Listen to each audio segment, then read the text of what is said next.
ECG ఇచ్చినప్పుడు దాంట్లో heart rate ఎలా క్యాలిక్యులేట్ చేస్తారు అంటే దానికి ఒక ఫార్ములా ఉంటుంది. ఏమా ఫార్ములా అంటే 300 డివైడెడ్ బై ఆర్ఆర్ ఇంటర్వెల్ అన్నమాట. ఆర్ఆర్ ఇంటర్వెల్ అంటే ఒక ఆర్ వేవ్కి ఇంకొక ఆర్ వేవ్కి మధ్యలో ఉన్న difference.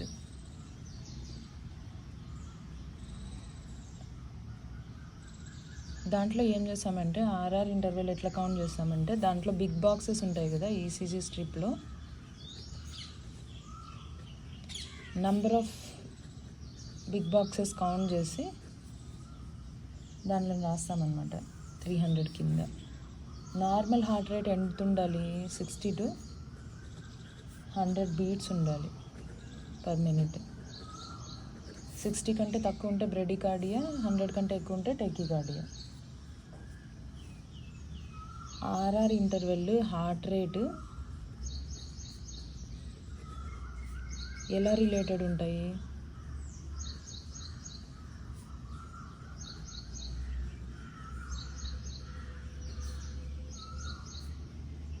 Inversely related. Inversely related అంటే ఆర్ఆర్ ఇంటర్వెల్ పెరిగితే హార్ట్ రేట్ తగ్గుతుంది,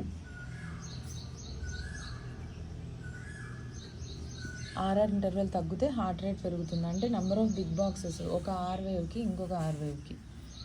ఒకవేళ మనం ఈసీజీ స్ట్రిప్ డ్రా చేసి చూసినాం అనుకోండి, ఇది పీ వేవ్. పీ వేవ్ తర్వాత ఏమొస్తుంది? QRS తర్వాత టీ వేవ్ వస్తుంది. PQRST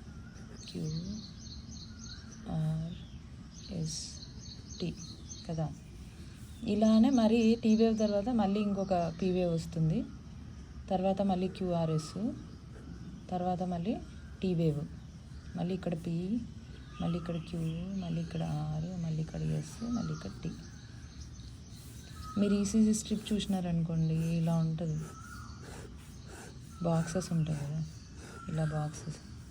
ఈ బాక్సెస్లో డ్రా చేస్తే నేను మళ్ళీ పీ వేవ్,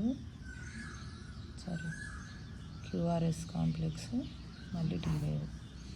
అంటే దీనికి మధ్యలో ఎన్ని బాక్సెస్ ఉన్నాయి? 1, 2, 2.5. మనం ఒకవేళ 2 బాక్సెస్గా తీసుకున్నాం అనుకోండి, దీనిలోని 1 బాక్స్ 2 బాక్స్ తీసుకున్నాం అనుకోండి, అప్పుడు ఏమవుతుంది? 300 డివైడెడ్ బై 2 అవుతుంది. అప్పుడు హార్ట్ రేట్ ఎంత అవుతుంది? 150 బీట్స్ పర్ మినిట్ అవుతుంది. అంటే ఏమిది? టెకికార్డియా.